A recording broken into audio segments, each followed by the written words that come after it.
لأهله والصلاة لأهلها. أما بعد فأعوذ بالله من الشيطان الرجيم. بسم الله الرحمن الرحيم. إن الله لا يستحيي أن يضرب مثلا ما بعوضة فما فوقها فأما الذين آمنوا فيعلمون أنه الحق من ربهم وأما الذين كفروا فيقولون ماذا أراد الله بهذا مثلا يضل به كثيرا ويهدي به كثيرا وما يضل به إلا الفاسقين. سامعین محترم، سورہ بقرہ کا درس چل رہا تھا. اس سے پہلے 3 طرح کے لوگوں کا ذکر ہوا اور اس کے بعد 4 اہم مضامین کا ذکر ہوا، جس میں سے سب سے پہلے مسئلہ توحید. مسئلہ توحید پہ مختلف دلائل اللہ رب العزت نے ذکر کیے،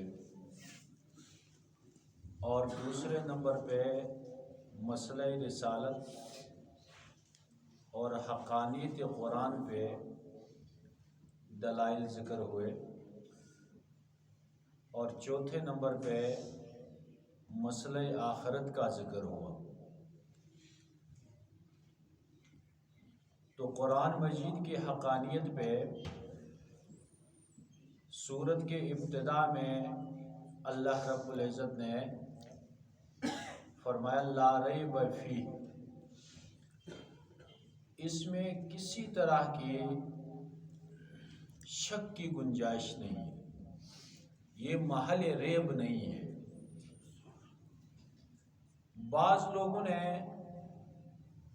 قرآن مجید پہ اعتراضات کیے. پچھلے درس میں ان لوگوں کے لیے چیلنج کا ذکر تھا. اگر تم یہ کہتے ہو کہ یہ کلام اس پیغمبر نے خود بنایا تو تم بھی عربی ہو، فصاحت بلاغت میں ایک مقام رکھتے ہو، تو اس کلام جیسی ایک مختصر سی صورت بنا کے دکھاؤ. اور پھر اللہ رب العزت نے پیشن گوئی بھی دی کہ یہ لوگ نہ لا سکے ہیں اور نہ لا سکیں گے. جب بات ایسی ہے کہ اس کلام کی طرح کوئی کلام نہیں لا سکتا تو ان لوگوں کو ڈرنا چاہیے اس آگ سے کہ جس کا ایندھن انسان اور پتھر ہوں گے. اور پھر درمیان میں اللہ رب العزت نے مومنین کے لیے خوشخبری بھی سنائی. اب یہاں سے ایک دوسرا اعتراض منکرین قرآن کی طرف سے، منکرین قرآن کی طرف سے اعتراض تھا کہ یہ اللہ کا کلام نہیں ہو سکتا. اس میں چھوٹی چھوٹی چیزوں کا ذکر ہے. اللہ رب العزت نے مثال دی، منافقین کی مثال دی، آگ جلانے والے کی، بارش والے کی مثال دی. تو یہ کہنے لگے کہ یہ قرآن اللہ کا کلام نہیں ہو سکتا. اس میں چھوٹی چھوٹی باتوں کا ذکر ہے، مچھر کا ذکر ہے، مکھی کا ذکر ہے، مکڑے کا ذکر ہے. اللہ رب العزت تو بادشاہوں کے بادشاہ ہیں، جس طرح ان کی ذات اعلیٰ و عرفہ ہے ان کا کلام بھی عرفہ ہونا چاہیے. کلام الملوک ملوک الکلام، بادشاہوں کی باتیں یہ باتوں کی بادشاہ ہوا کرتی ہیں. تو اللہ رب العزت نے ان لوگوں کو جواب دیا کہ مثال یہ کسی بات کو سمجھانے کے لیے دی جاتی ہے. مثال دینے میں جو مثال دینے والا ہے اس کی ذات پہ کوئی فرق نہیں پڑتا ہے، چاہے مچھر کی مثال ہو، مچھر سے بھی کمتر کسی چیز کی مثال. تو فرمایا ان اللہ لا یستحیی، اللہ رب العزت شرم محسوس نہیں کرتے، یعنی چھوڑتے نہیں. شرم و حیا کا نتیجہ یہ ہوتا ہے بندہ وہ کام چھوڑ دیتا ہے. تو یہاں لازمی معنی مراد ہے کہ اللہ رب العزت نہیں چھوڑتے ان یضرب مثلا ما، کوئی بھی مثال بیان کرنے کو نہیں چھوڑتے. بعوضۃً، چاہے وہ مثال مچھر کی ہو، فما فوقہا، یا اس سے بھی زیادہ حقیر ہو، فوقہا اس سے زیادہ ہو حقارت میں. جیسے کہ آپ صلی اللہ علیہ وسلم نے فرمایا کہ اللہ رب العزت فرماتے ہیں اگر اس دنیا کی قیمت اللہ رب العزت کے ہاں مچھر کے پر کے برابر بھی ہوتی تو کسی کافر کو ایک قطرہ پانی نہ پلاتے. وہاں دنیا کی مثال اللہ نے مچھر سے بھی کم تر اس کے ایک پر کے ساتھ دی، یا اس سے جسامت میں بڑا، جیسے مکڑی کی مثال اللہ رب العزت نے دی. تو اللہ رب العزت نے فرمایا یہ مثال اللہ نہیں چھوڑتے. البتہ جن لوگوں کے ذہنوں میں اعتراضات آتے ہیں، شبہات آتے ہیں، ان کے اپنے عقل کی کمی ہے. جس میں عقل ہے، سمجھ ہے، تو اس سے فائدہ بھی اٹھاتے ہیں. تو اس مثال بیان کرنے کا جو اثر ہوتا ہے یہ مختلف ہوتا ہے مومن و کافر. فرمایا وَأَمَّا الَّذِينَ فَأَمَّا الَّذِينَ آمَنُوا،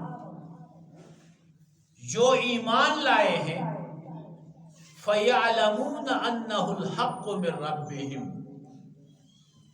وہ جانتے ہیں کہ یہ ہمارے رب کے طرف سے برحق ہے. اس میں بہت بڑے فائدے ہیں. وَأَمَّا الَّذِينَ كَفَرُوا، جنہوں نے کفر اختیار کیا، فَيَقُولُونَ، وہ کہتے ہیں مَاذَا أَرَادَ اللَّهُ بِهَذَا مَثَلًا، وہ کہتے ہیں کہ ان چھوٹی چھوٹی مثالوں سے اللہ رب العزت کیا ارادہ کر رہے ہیں. یہ اللہ کی شایان شان نہیں ہے. تو جواب ملا یضل بہ کثیرا ویہدی بہ کثیرا. یہ جو اللہ رب العزت مثال بیان کرتے ہیں حقیر چیزوں کی، اس کا ایک فائدہ یہ ہے بہت سارے لوگوں کو اللہ گمراہ کر دیتے ہیں، اور بہت ساروں کو اللہ رب العزت ہدایت دے دیتے ہیں. ان کے ایمان میں پختگی آتی ہے. گمراہ اللہ کرتے ہیں، اس کی وجہ یہ ہے کہ اصل میں ہر چیز کے خالق اللہ، اور حقیقت میں یہ لوگ سبب بنتے ہیں. یعنی کہ یہ ایسے اپنے اختیار کے ساتھ ایسے اسباب استعمال کرتے ہیں جس کا نتیجہ یہ ہوتا ہے کہ یہ لوگ گمراہ ہو جاتے ہیں. وَمَا يُضِلُّ بِهِ إِلَّا الْفَاسِقِينَ، اور ان مثالوں کے سبب سے گمراہ نہیں ہوتے مگر فاسق لوگ ہوتے ہیں. جو اللہ کی طاعت سے نکلے ہوئے لوگ ہیں وہی لوگ گمراہ ہو جاتے ہیں. فاسق کسے کہتے ہیں؟ فاسق کا معنی ہے اللہ رب العزت کے اطاعت سے نکلا ہوا۔ اب یہ دو طرح کے ہوتے ہیں، ایک وہ ہے جو بالکل ہی نکلا ہوا ہے، ظاہراً باطناً اعتقادی طور پہ اللہ کی اطاعت سے نکلا ہوا ہے، وہ کافر ہے، کفار ہے، یہود تھے، ان کو بھی فاسق کہا جاتا ہے۔ والکافرون هم الفاسقون، ایک فاسقہ کافر ہوتا ہے، اور دوسرا وہ ہوتا ہے اعتقادی طور پہ تو نہیں نکلا ہے، عقیدہ تو اللہ کی وحدانیت کا رکھتا ہے، جزا سزا پہ بھی ایمان ہے، لیکن اطاعت اس کے خلاف ہے، اطاعت سے نکلا ہوا ہے۔ یہ فاسق کا دوسرا قسم ہے مسلمانوں میں سے، جو کبیرہ گناہ کا ارتکاب کرے اور صغیرہ پہ اصرار کرے، وہ فاسق کہلاتا ہے، اور بہت زیادہ اگر سرعام کرے تو اسے فاجر بھی کہتے ہیں، فاسق و فاجر۔ تو ایسے لوگ ان مثالوں کی وجہ سے گمراہ ہو جاتے ہیں۔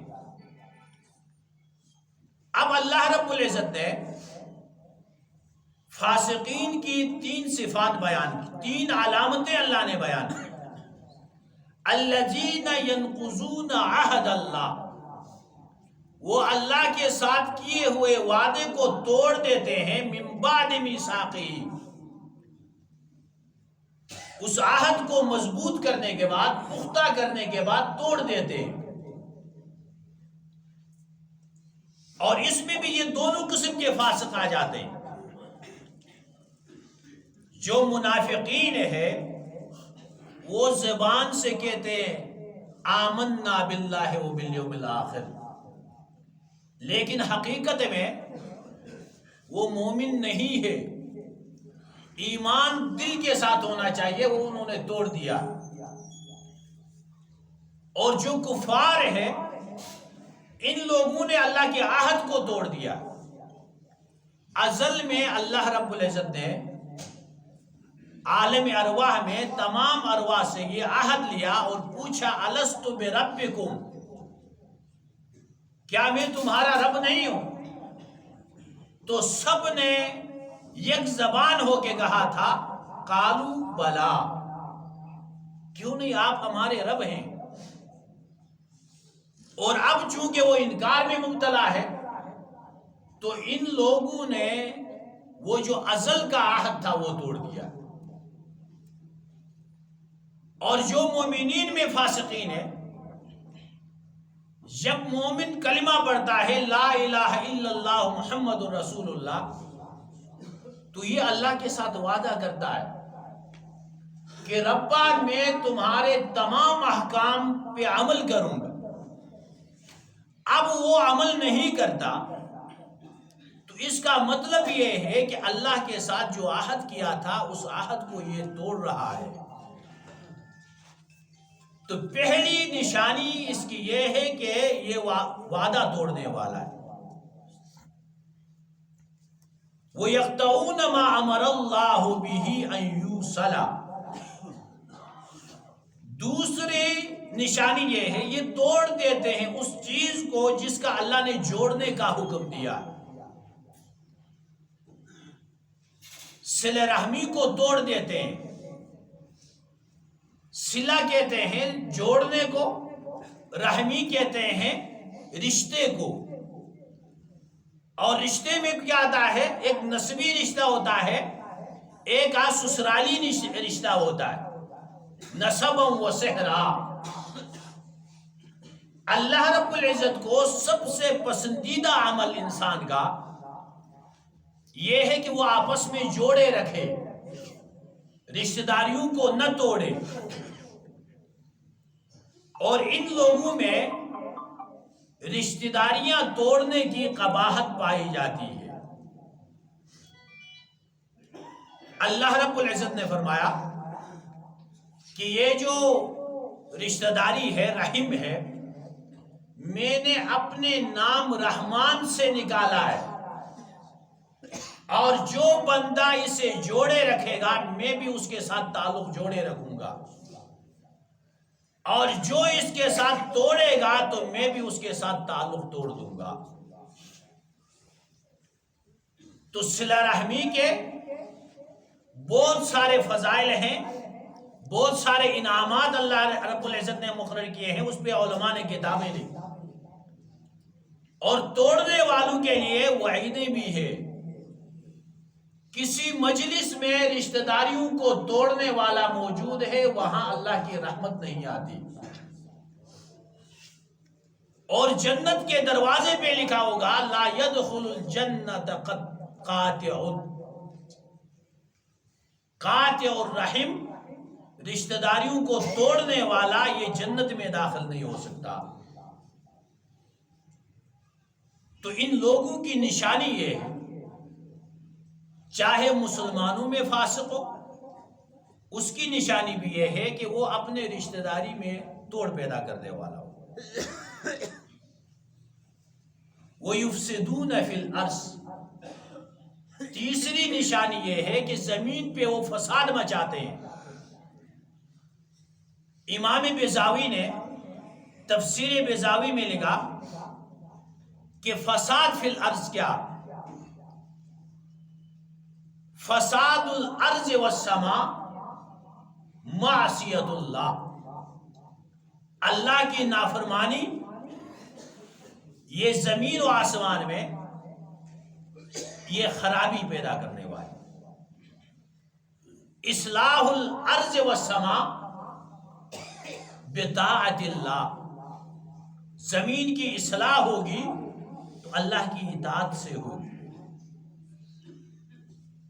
اولئک هم الخاسرون، یہ نشانیوں والے لوگ یہی دنیا و آخرت میں خسارے میں۔ سورت کے ابتدا میں اللہ رب العزت نے مومنین متقین کی صفات بیان کرنے کے بعد فرمایا اولئک علی ھدی من ربہم واولئک ھم المفلحون، یہ ہدایت پہ ہیں اور یہی لوگ فلاح پائیں گے دنیا و آخرت میں۔